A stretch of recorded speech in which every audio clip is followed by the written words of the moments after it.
อียิปต์โบราณมีสัญลักษณ์ต่างๆที่อาจมีความหมายแฝงที่เกี่ยวข้องกับชีวิตความตายหรือเพียงแค่การบูชาสิ่งเหล่านี้ได้สะท้อนให้เห็นในการก่อสร้างเช่นเดียวกับในวัตถุมากมายหนึ่งในสิ่งที่โดดเด่นที่สุดก็คือสฟิงค์อียิปต์ซึ่งเชื่อว่าหลายคนต้องเคยสงสัยกันอยู่ไม่น้อยนะครับว่ารูปปั้นที่เรียงรายหรือบางจุดก็ตั้งตระหง่านอยู่ด้านหน้าพีระมิดในแถบประเทศอียิปต์หรือสถานที่อื่นๆว่าสฟิงค์นั้นเป็นสัตว์ชนิดใดมีประวัติความเป็นมาอย่างไรและทำไมถึงมีความเชื่อมโยงเกี่ยวข้องกับเจ้าแมวเหมียวไร้ขนที่มีสายพันธุ์สฟิงค์วันนี้อับดุลไททูบจะพามารู้จักและหาคำตอบพร้อมๆกันครับ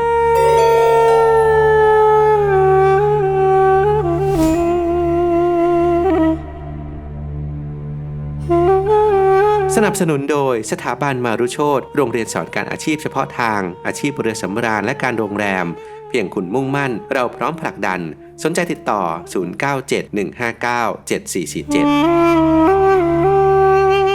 1. ร่างกายเป็นสิงโต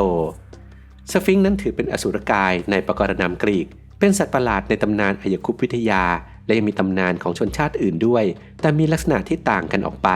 แต่หัวเป็นสิงโตเหมือนกันสฟิงค์ในตำนานกรีกมีใบหน้าและช่วงอกเป็นหญิงสาวมีปีกเหมือนนกอินทรีและสามารถพูดภาษามนุษย์ได้ส่วนสฟิงค์ของอียิปต์โบราณไม่มีปีกมีหน้าเป็นมนุษย์ผู้ชายและยังมีแบบที่มีหัวเป็นแกะและหัวเป็นเหยี่ยวอีกด้วยในตำนานเล่าว่าสฟิงค์คือรูปเหมือนขนาดใหญ่กว่าร่างจริง2 เท่าของฮามาคิสเทพแห่งรุ่งอรุณที่มีรูปร่างเป็นสิงโตและมีศีรษะเป็นมนุษย์สฟิงค์เป็นสัญลักษณ์ของความแข็งแกร่งและสติปัญญาชาวอียิปต์สร้างรูปปั้นสฟิงค์เพื่อปกป้องคุ้มครองคอยกำจัดวิญญาณชั่วร้ายไม่ให้มารบกวนเพราะพีระมิดนั้นเป็นสุสานของฟาโรห์อีกทั้งยังคอยปกป้องสมบัติภายในมหาพีระมิดอีกด้วย 2. องครักษ์พิทักษ์ทรัพย์สฟิงค์นั้นมีนิสัยใจคอที่โหดร้ายเมื่อไหร่ที่มีเหยื่อหลงเข้ามาในบริเวณการดูแลสฟิงค์ก็จะถามคำถามและถ้าเหยื่อตอบคำถามไม่ถูกก็จะถูกฆ่าทิ้งไม่มีสัจจะในวาจาชอบทรยศหักหลังก้าวร้าวรุนแรงและกระหายเลือดอีกทั้งยังชอบกินคนเป็นอาหารอีกด้วยแต่ถ้าหากเหยื่อเกิดตอบคำถามถูกหรือหนีรอดไปได้สฟิงค์จะทิ้งตัวกระแทกพื้นด้วยความโกรธเกรี้ยวจนตายไปเองซึ่งตามตำนานเล่าว่าเคยเกิดเหตุการณ์ที่สฟิงค์รู้สึกว่าตนเองเป็นผู้แพ้จากการตั้งคำถามที่เรียกกันว่าปัญหาของตัวสฟิงค์กับเอดิปุสแห่งเมืองโครินเพื่อจะมายังเมืองทีบิสจนถึงกับกรีดร้องด้วยความเจ็บใจโผบินขึ้นไปบนฟ้าแล้วทิ้งตัวดิ่งลงฆ่าตัวตายในทะเล 3. มหาสฟิงค์แห่งกิซ่าสฟิงค์ที่มีชื่อเสียงที่สุดชาวอียิปต์โบราณแกะสลักหินเป็นรูปสฟิงค์ไว้เป็นจำนวนมากแต่ที่มีชื่อเสียงที่สุดก็คือมหาสฟิงค์แห่งกิซ่ามหาสฟิงค์แห่งกิซ่าเป็นรูปสฟิงค์แกะสลักด้วยหินขนาดใหญ่ยักษ์อายุ 4,500 ปีตั้งอยู่ใกล้มหาพีระมิดในเมืองกิซ่าประเทศอียิปต์มหาสฟิงค์แห่งกิซ่านั้นมีความยาว240ฟุตและสูง66ฟุตเป็นหนึ่งในอนุสรณ์สถานที่ใหญ่ที่สุดในโลกซึ่งพันธุ์ของสฟิงค์ในอียิปต์จะถูกเรียกว่าแอนโดรสฟิงค์โดยมีตัวเป็นสิงโตและมีหัวเป็นมนุษย์อยู่ในท่าหมอบเฝ้าอยู่ใกล้ๆกับพีระมิดคาเฟรโครงสร้างก่อหินภายในมหาสฟิงค์กิซ่าก่อตัวสูงขึ้นจากด้านทิศตะวันออกไปยังทิศตะวันตกกล่าวคือจากส่วนนอกไปยังส่วนหลังแล้วลาดลงจากทิศเหนือไปทางทิศใต้ดังนั้นมหาสฟิงค์กิซ่าจะหันหน้าไปทางทิศตะวันออกเช่นเดียวกับทิศทางตำแหน่งของมหาพีระมิดคาเฟร 4. การสลักใบหน้าคือความศักดิ์สิทธิ์เทียบเท่าเทพเจ้านักโบราณคดีเชื่อกันว่ามหาสฟิงค์แห่งกิซ่านั้นเป็นเสมือนอนุสาวรีย์ของฟาโรห์เคเฟร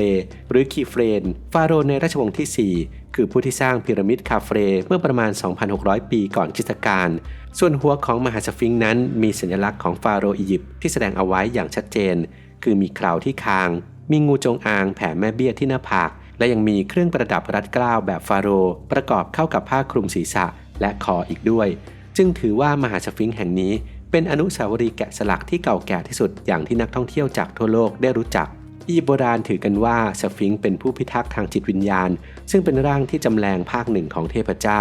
การที่ฟาโรห์คาเฟรให้แกะสลักใบหน้าสฟิงค์เป็นใบหน้าของพระองค์จึงเป็นการแสดงให้เห็นว่าพระองค์เปรียบดังเทพเจ้านั่นเองสฟิงค์ถือเป็นสิ่งที่งดงามเป็นอย่างมากนักท่องเที่ยวส่วนใหญ่ต่างเดินทางมาทัวร์อียิปต์เพื่อได้ชมสฟิงค์ที่มีความใหญ่โตอลังการและงดงามเป็นอย่างมาก 5. ปริศนากับจมูกที่หายไป ปัจจุบันใบหน้ามหาสฟิงค์ถูกทำลายจนแทบสังเกตรายละเอียดไม่ออกเนื่องจากการถูกทำลายโดยการสึกกร่อนตามธรรมชาติสาเหตุแรกสุดก็จะหนีไม่พ้นเรื่องราวของกาลเวลาเพราะรูปสลักของชาวอียิปต์โบราณนั้นมักจะสลักขึ้นมาจากหินบางก็ใช้หินทรายบ้างก็ใช้หินปูนเมื่อรูปสลักเหล่านั้นผ่านแดดผ่านฝนผ่านสภาพอากาศอันสุดโต่งของอียิปต์ที่มีทั้งลมและพายุทรายมาหลายร้อยหลายพันปีก็ต้องเสื่อมสภาพไป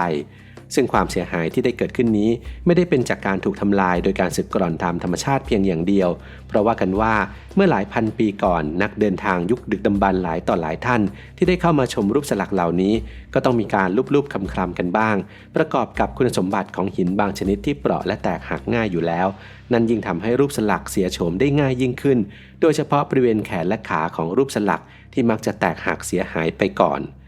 เท่านั้นยังไม่พอก็ยังมีคำกล่าวขานกันว่าเกิดจากทหารของนโปเลียนที่มาอียิปต์ช่วงคริสตศตวรรษที่ 18ใช้ใบหน้าของมหาสฟิงค์เป็นเป้าซ้อมยิงปืนใหญ่อีกด้วยซึ่งแน่นอนว่าส่วนของจมูกที่ยื่นออกมาจากบริเวณใบหน้าก็อาจจะเป็นส่วนที่เสียหายได้ง่ายกว่าส่วนอื่น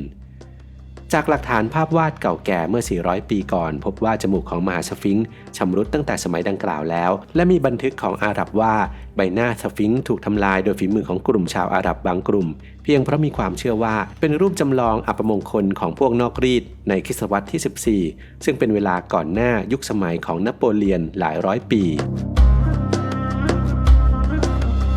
6. การค้นพบของสฟิงค์ในสถานที่อื่นนอกจากที่เราจะค้นพบสฟิงค์ในเมืองกิซ่าแล้วเรายังพบสฟิงค์ในสถานที่อื่นๆอีกด้วยเช่นในน่านน้ำของแม่น้ำไนล์สฟิงค์ในวิหารลักซอร์ประเทศอียิปต์สฟิงค์หัวรามจากซากปรักหักพังเหมืองที่ด้านข้างแม่น้ำไนล์ถนนของสฟิงค์ที่มีอายุร่วมกว่า 3,000 ปี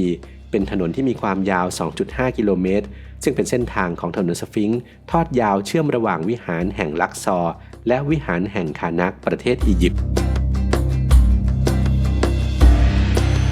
7. จากความเชื่อจึงนำมาตั้งชื่อสายพันธุ์แมว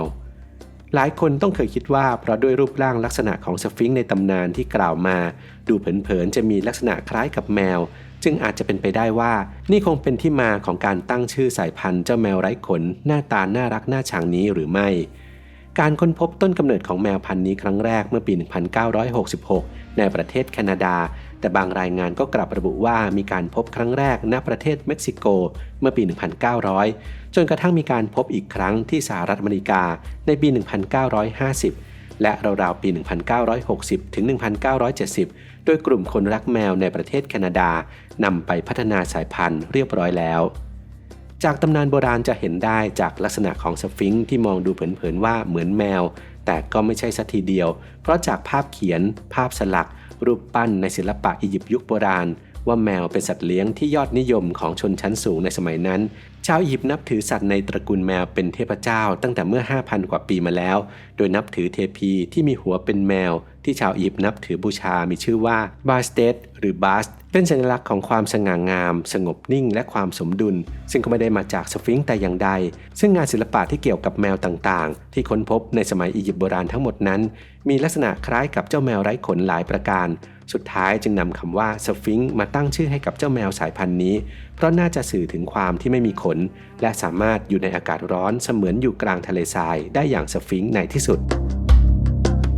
ตำนานของสฟิงค์ต่างๆทำให้สะท้อนถึงอารยธรรมของชาวอียิปต์โบราณได้เป็นอย่างดีทั้งด้านศาสนาและความเชื่อด้านสังคมวัฒนธรรมการเมืองการปกครองและที่สำคัญที่สุดคือความเพียรพยายามและความอดทนของชาวอียิปต์ที่สามารถสร้างสรรค์และแกะสลักจากหินก้อนใหญ่กลายเป็นสถาปัตยกรรมระดับโลกจนเป็นที่รู้จักกันอย่างกว้างขวางตั้งแต่อดีตจนถึงปัจจุบัน